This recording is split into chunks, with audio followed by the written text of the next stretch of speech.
Gemar Hatimat Tová, que todos possamos terminar esses dias entre Rosh Hashanah e Yom Kippur, e entrando no Yom Kippur, logo em breve, que possamos ser carimbados e escritos no livro da vida, no livro de saúde, no livro de sustento, riqueza, alegrias, famílias maravilhosas e somente paz, harmonia, e o mais importante, que esse ano seja um ano de Mashiach, da vinda do Mashiach, que seja realmente neste ano a nossa redenção final, para que possamos sair de todos os apertos e de todas as dificuldades. Estamos na beira de Yom Kippur, o dia do perdão. E veremos hoje o que significa Yom Kippur e como realmente eu posso ser perdoado nesse dia do Yom Kippur. O que eu preciso fazer para poder receber essa energia, esse perdão, essa capará, a expiação no dia tão sagrado do Yom Kippur. Primeiramente, Yom Kippur, existem dois acontecimentos no passado que representam a data de Yom Kippur.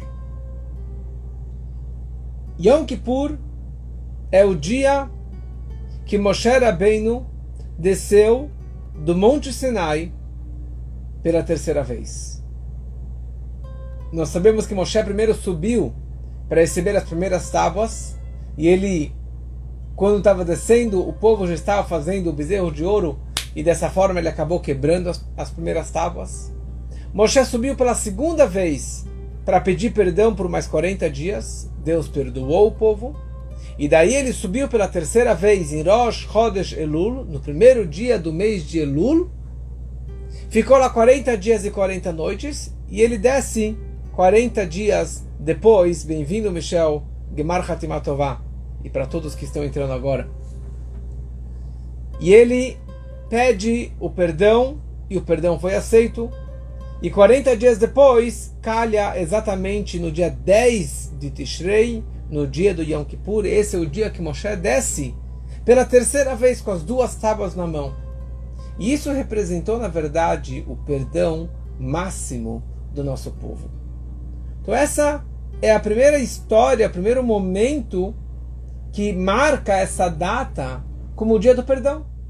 O fato que eles receberam as segundas tábuas, que Deus perdoou o bezerro de ouro e deu para eles uma segunda chance, isso que representou o perdão máximo do dia do Yom Kippur.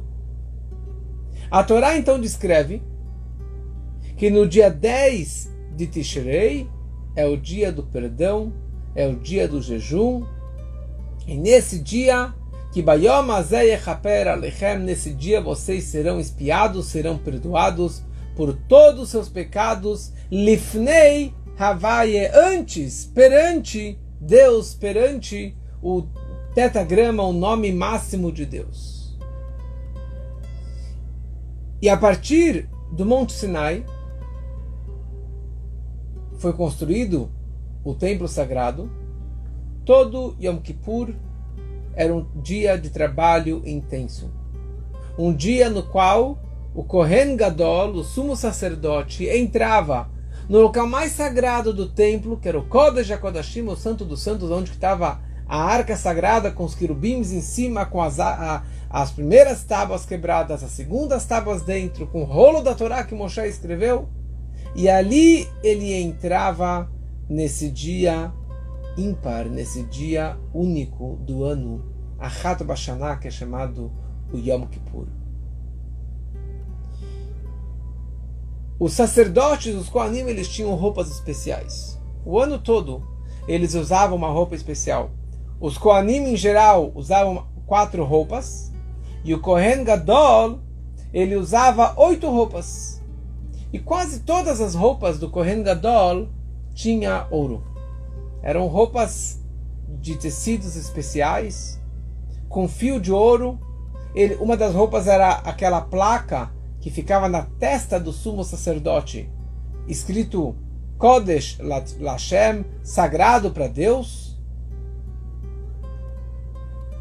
sinos de ouro na borda do seu manto, aquele peitoral maravilhoso com as 12 pedras, com uma base de ouro, pedras preciosas, nos dois ombros também tinha uma barra de ouro, um pedaço de ouro com as pedras preciosas em cima, corrente de ouro, um negócio, uma pompa, assim, um capricho, uma riqueza para o homem mais sagrado do nosso povo, que era o Kohen Gadol.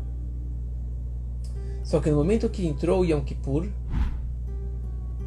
no trabalho do Yom Kippur, ele trocava de roupa várias vezes, mas no momento que ele entrava no Kodesh HaKadoshim, no Santo dos Santos, ele retirava a roupa dourada, as 8 roupas especiais, coloridas, caríssimas, ele colocava uma túnica branca de linho puro. That's it. Nada mais. Nenhum fio de ouro, nenhum adorno, nenhuma placa de ouro, simplesmente uma túnica branca na qual ele entrava no Kodesh HaKodashim. E essa entrada dele não tinha nenhum alarde, nenhuma trombeta, nenhum shofar, nenhum barulho. Ele entrava lá sigilosamente, silêncio absoluto, e lá dentro não havia ninguém. Ninguém poderia estar lá dentro. Nem mesmo os maiores malachim, os anjos sagrados do nível mais alto, eles não estavam lá dentro, no Santo dos Santos, naquele momento que o sumo sacerdote entrava em Yom Kippur. Por isso que um dos apelidos desse local é chamado Cheder Amitot, o quarto das camas. É o quarto do casal. No momento da intimidade máxima do casal, que ninguém pode estar lá dentro naquele momento. E este momento que o Kohen Gadol entrava nesse local era o momento da intimidade e aproximação máxima de Deus e o povo de Israel, que estava sendo representado pelo Kohen Gadol. O Kohen Gadol, ele era o representante do povo de Israel para rezar pelo povo e pedir perdão pelo povo todo. Então o Kohen Gadol, o trabalho do sumo sacerdote, representa um trabalho da essência da alma, da parte mais elevada da nossa alma, que é a conexão máxima e uma conexão incondicional com Deus. Porque um judeu, ele não deve manter o judaísmo por fama, porque ele vai ter uma placa com o nome dele. Ele vai ficar famoso para que as pessoas aplaudam para ele. Olha, parabéns, você é muito religioso, você vai na sinagoga, você é um grande doador, você é um grande filântropo. Não é isso que a Torá nos ensina. É o silêncio, a tzniut, o recato, o sigilo, porque é a conexão íntima entre você e Deus. Não precisa de placas de ouro, roupas de ouro, pessoas simples. A pessoa deve servir a Deus com simplicidade, com recato, silêncio, sem aparecer, porque como dizem nossos sábios, que a brachá, a bênção divina, só paira bedavar asamui mina'ain, coisas que estão escondidas dos olhos dos outros, que é a ideia do olho gordo. Então a gente se preocupa com o que os outros vão pensar, ou a gente não se preocupa. A questão é eu e Deus, a minha sinceridade, a minha modéstia, a minha privacidade, coração puro, da forma que eu estou me entregando para Deus. E essa que é uma das mensagens que nós podemos aprender e levar para a nossa vida nesse dia ímpar, nesse dia tão sagrado do Yom Kippur. E aqui tem uma coisa interessante. Todo mundo sabe, o mundo todo sabe sobre o dia do perdão dos judeus, o Yom Kippur. E o Yom Kippur é o dia do perdão. é o dia da expiação. Por isso que nós fazemos tantas coisas que antecedem ao Yom Kippur para favorecer o nosso perdão. Nós fazemos caparot com galo, com galinha ou com dinheiro, que a nossa capará é a nossa expiação. Dessa forma eu estou limpando as minhas transgressões. Eu dou muita doação nesses dias, esses 10 dias entre Rosh Hashanah e Yom Kippur, principalmente na véspera de Yom Kippur, é um dia de você dar muita tzedakah. Nós vamos ao mikve para nos limpar, nos purificar. Mas o mais importante é o jejum do Yom Kippur. Yom Kippur é o dia do perdão. Bem-vindo, Marlon. Gemar Hatimat Tová. Yom Kippur é o dia do perdão. E é o dia do jejum. A Torá nos ordena, nos orienta 5 mitzvot, 5 proibições no dia do Yom Kippur. No dia do Yom Kippur, nós precisamos jejuar. 24 ou 26 horas, na prática a gente acaba jejuando 26 horas, que é o valor numérico do nome de Deus. E o jejum é um jejum absoluto, de não comer nada, não beber nada, não lavar os dentes, não bochechar. A Torá proíbe de se maquiar, passar creme, passar perfume, passar desodorante, pode colocar na véspera, mas não durante o Yom Kippur. Não ter relações maritais, não colocar sapato de couro. E todos os trabalhos proibidos do Shabat são proibidos no Yom Kippur também, como a Torá descreve, Shabat Shabbaton, esse é o Shabat ao quadrado. Tudo que é proibido no Shabat, não cozinhar, não trabalhar, não andar de carro, não usar o celular, não comprar, não vender, etc., tudo isso é proibido muito mais no dia do Yom Kippur. E a grande questão é como eu conquisto, como eu sou perdoado no dia do Yom Kippur. O que eu preciso fazer para ser perdoado no dia do Yom Kippur? E para isso, tem uma discussão muito antiga no Talmud entre o autor da Mishnah, Rabi Yehuda Nassi, e todos os outros sábios. Rabi Yehuda Nassi, ele é da opinião que Yom Kippur é o dia do perdão. Por conta própria, automaticamente a pessoa é perdoada no dia do Yom Kippur.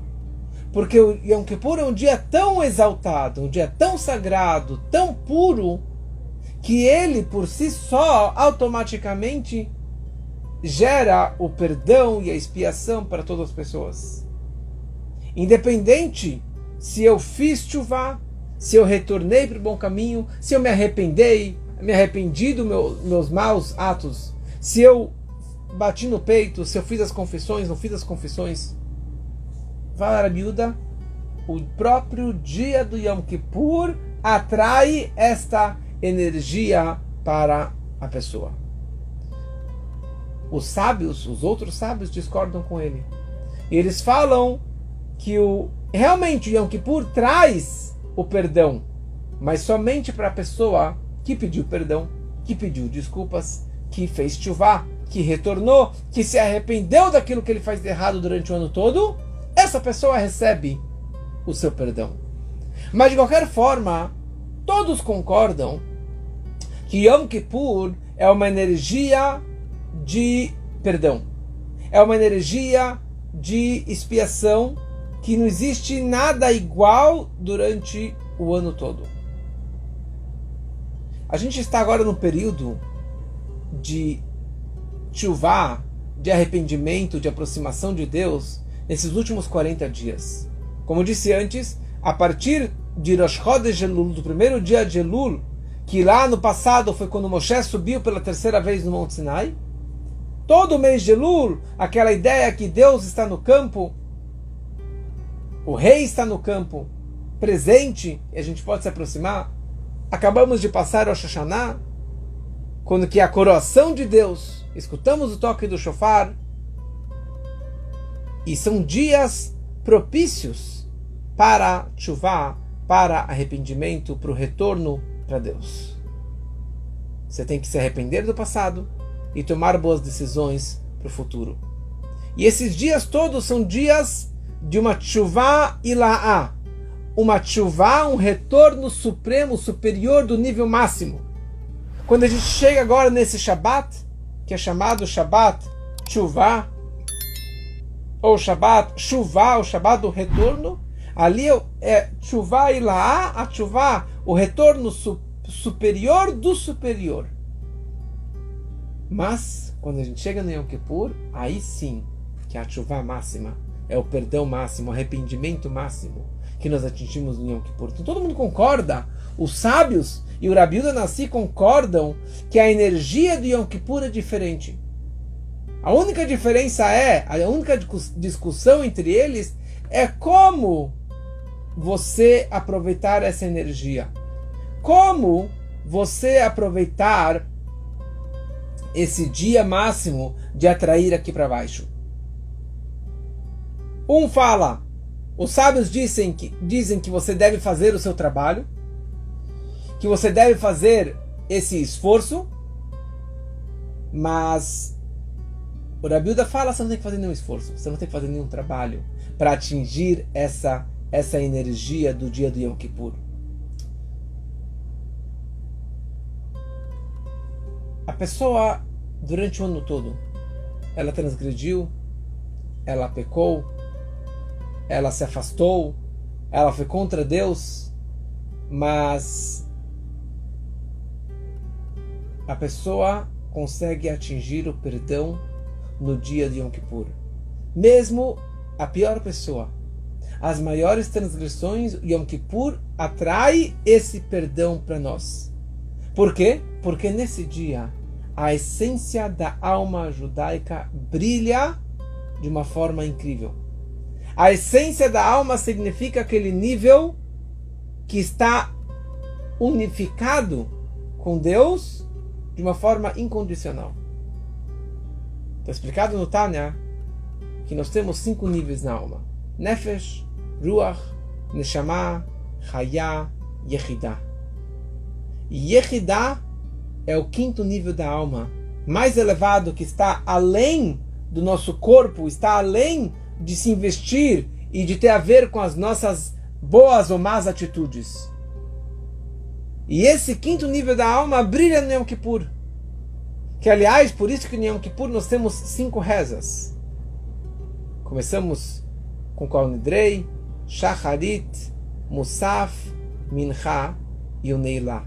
E o Neilá, que é a hora que os portões estão se fechando, e o povo está entrando dentro dos portões, se unificando de uma forma absoluta com Deus. Naquele momento do Neilá, está brilhando o 5º e o nível mais elevado da nossa alma, que é a Yehidah, que Yehidah quer dizer único, e a unificação com o único, que é Deus. Então, por isso que as sinagogas estão cheias, mais cheias, lotadas no momento do final do Yom Kippur, porque a alma judaica está brilhando nesse momento tão especial. Então não interessa o que você fez ou deixou de fazer durante o ano todo, chega Yom Kippur, está todo mundo limpinho, está tudo zerado, porque a essência da alma judaica, a essência desse amor incondicional de Deus por cada um e um, isso automaticamente é perdoado, porque quem ama perdoa. Esse é o amor que Deus ele tem por todo e qualquer um, e é isso que aparece nesse momento.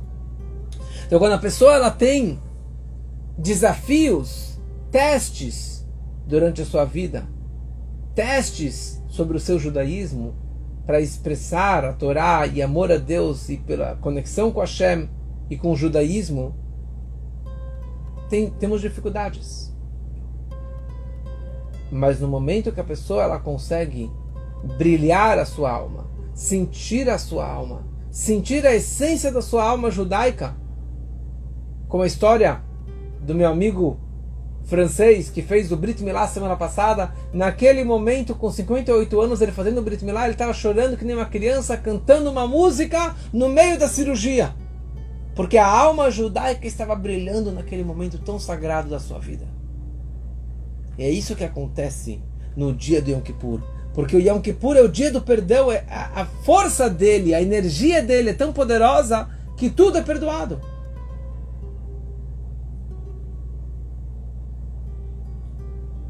Quando Avraham Avinu, nosso patriarca Avraham, ele recebeu a promessa divina que a terra de Israel seria dele e dos seus descendentes, ele vira para Deus e fala: obrigado, Deus, mas talvez o Senhor um dia vai destruir esse povo da mesma forma que o Senhor destruiu a humanidade no dilúvio. E se eles pecarem? E se eles transgredirem? O Senhor vai acabar com eles também? Então Deus vira para Avraham Avinu e fala: se eles pecarem, eu darei a eles uma opção de perdão. Que isso é através dos korbanot, das oferendas, dos sacrifícios que eram trazidos no templo. Todos os tipos de sacrifícios. Sacrifícios específicos para hatat, para um pecado, para uma transgressão. Se a pessoa tinha uma dúvida de um pecado, ele trazia um korban hasham, que é por via das dúvidas. Um sacrifício de agradecimento. Mas os sacrifícios, no momento que a pessoa trazia o sacrifício para o templo sagrado, ele era perdoado. Então Avraham vira para Deus: mas e quando não tivermos mais o templo sagrado, quando o templo for destruído? Como que hoje, há 2 milênios, não temos mais o templo sagrado. Então Deus vira para Avraham e fala para ele: eu preparei tudo isso na Torá escrita. E todas as oferendas, os sacrifícios estão descritos na Torá escrita. E no momento que eles lerem os trechos da Torá sobre os sacrifícios, isso vai trazer a expiação. O balbuciar, o mexer dos lábios, das rezas, que não é escanear com os olhos, mas mexendo os lábios, isso vai trazer o perdão para eles. Por essa razão, a reza do Rosh Hashanah, e principalmente do Yom Kippur, é tão longa. Porque descreve todo o trabalho que era feito no templo. Todos os sacrifícios e as oferendas e o incenso e as rezas que eram feitos no templo. No momento que você fica na sinagoga ou em casa, mas você pega o Mahzor e você lê, ou acompanha as rezas, é considerado como se você e eu estivéssemos trazendo sacrifícios. E é isso o que traz também o nosso perdão. Explica aos nossos sábios uma coisa muito bonita. Que um judeu, ele é como um Mizbeach, como o altar do Beit HaMikdash, onde que os sacrifícios eram trazidos. Só que no templo havia 2 tipos de altares. O altar externo, que era o altar de cobre, quer dizer, ele era folhado de cobre, no qual os animais eram levados para cima e sacrificados e queimados no altar.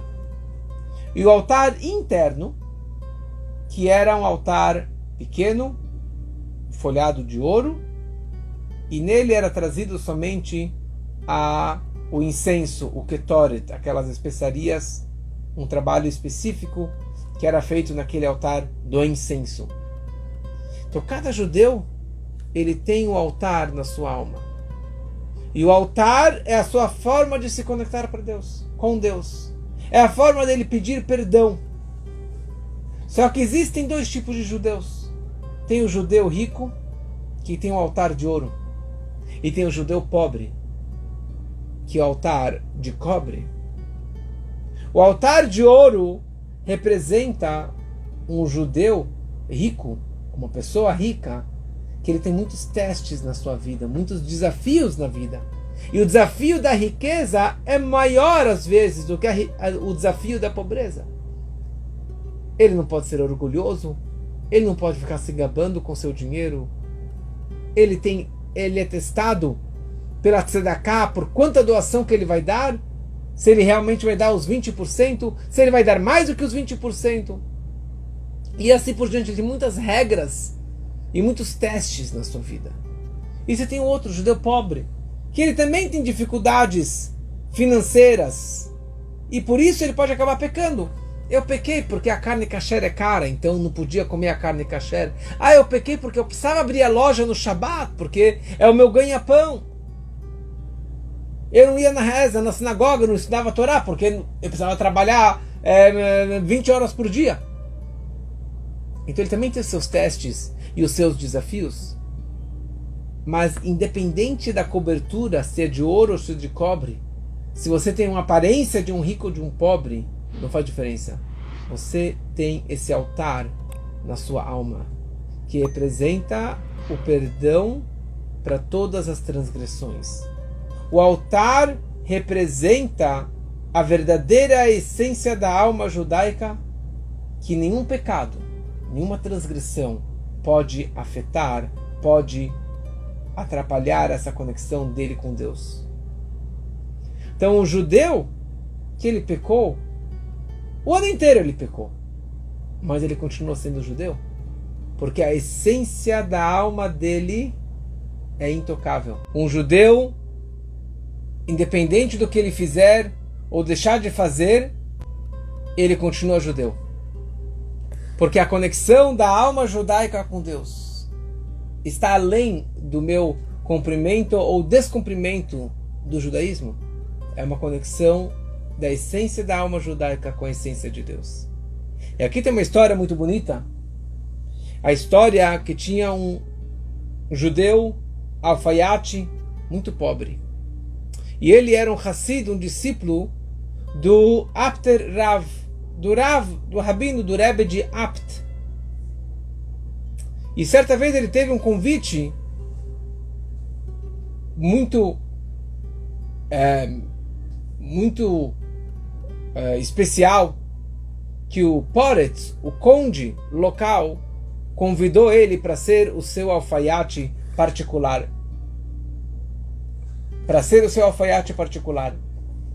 E antes de ir para esse trabalho, ele foi falar com o seu Rebbe, com o seu Tzadik, e ele pediu a sua orientação. E o Rebbe falou para ele: você deve aceitar essa proposta de trabalho, só que com uma condição. Sendo que esse conde, ele era um judeu, mas um judeu apóstata, um judeu afastado, um judeu que estava frequentando outras religiões. Então, se ele um dia te pedir para fazer uma roupa com um tecido de chatnez, que tem mistura de lã com linho, que é uma proibição da Torá, misturar lã com linho, costurar lã com linho, vestir roupa com lã com linho, você vai se recusar de fazer essa roupa para ele. Falou, tá bom. Ele foi lá, trabalhou, fez roupas maravilhosas para o conde. Depois de um tempo, ele voltou de uma viagem no exterior e trouxe um tecido maravilhoso para fazer para a festa dele. E quando o alfaiate pegou o tecido, ele percebeu que tinha lã e linho misturado.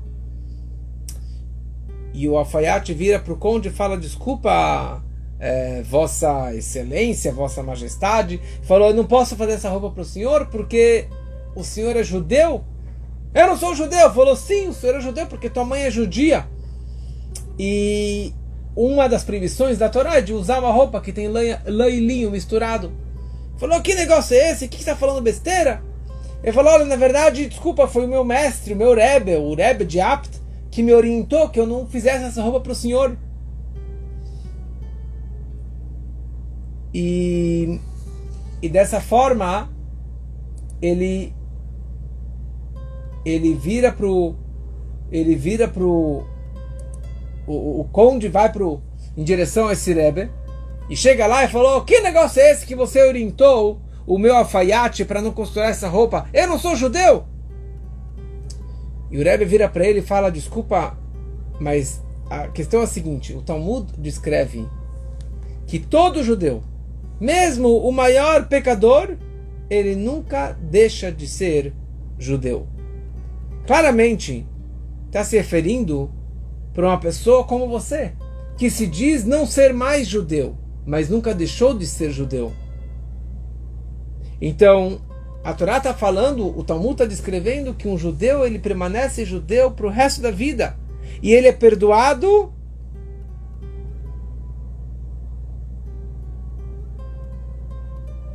Ele é perdoado no dia de Yom Kippur. Mas ele é proibido de usar uma roupa uma roupa como essa, uma roupa uma roupa de lã com linho. Então você não pode usar uma roupa como essa. Quando o conde ouviu essa história, ele ficou muito emocionado, ele ficou muito comovido, ele falou: como pode ser uma coisa dessa? A Torá está falando que Deus me ama independente do que eu aprontei todos esses anos, todas essas décadas, tudo que eu aprontei, tudo que eu fui contra Deus, eu continuo sendo judeu? Falou: que maravilhoso, que Torá maravilhosa, que Deus maravilhoso é esse? E ele pediu orientação para o mestre de como fazer tchuvá, de como voltar para Deus, como voltar para a Torá. E o mestre orientou que ele fosse para uma outra cidade, para um outro país, que ninguém conhecesse ele, e ali ele pegou e se aproximou cada vez mais da Torá e do judaísmo, e ele conseguiu voltar para as suas raízes do judaísmo. E é isso que é Yom Kippur, é o dia do perdão. Dia do perdão. Para isso, faça o máximo que você pode fazer para seguir todas as opiniões, para que você também possa ser perdoado. Com certeza você vai jejuar, você não vai ter nenhum contato com comida, bebida, cremes, perfumes. Obviamente você não vai pegar o carro, você não vai pegar o celular, você não vai pegar o elevador. E é um dia de concentração, é um dia de reza, é um dia de jejum. Agora, uma coisa extremamente importante: se o fato que você vai à sinagoga, e principalmente esse ano, que vai estar 36 graus aqui em São Paulo, talvez 40 e poucos graus em outros lugares, vai estar muito quente. O fato que você vai à sinagoga, isso vai atrapalhar o teu jejum e pode arriscar você passar mal e ter que quebrar o jejum. É 1000 vezes melhor você ficar em casa, deitado na cama, rezando no Sidur ou dormindo, do que pegar o carro ou passar mal e ter que quebrar o jejum. Porque o dia do Yom Kippur, a mitzvah máxima do Yom Kippur é jejuar. Então qualquer coisa que vai atrapalhar, vai interferir o teu jejum, não faça. Não faça. E conheço pessoas que ficam em casa e que não vão para a sinagoga no Yom Kippur. Porque o dia do Yom Kippur é um dia de meditação, é um dia de reza, mas é o dia do jejum. E é isso, é a única interferência para você ser perdoado. Essa pessoa não está jejuando. Não está jejuando, está quebrando o dia do Yom Kippur. Daí ela está quebrando essa transmissão de energia, de perdão aqui para baixo. Então aproveite as 24 horas, 26 horas do jejum do Yom Kippur, para que possamos ser perdoados e carimbados, escritos e carimbados por um ano maravilhoso, com muita saúde, com muitas festas, com muito dinheiro e com a vinda do Mashiach, que seja muito em breve, se Deus quiser. Gemar Hatimat Tová para todos.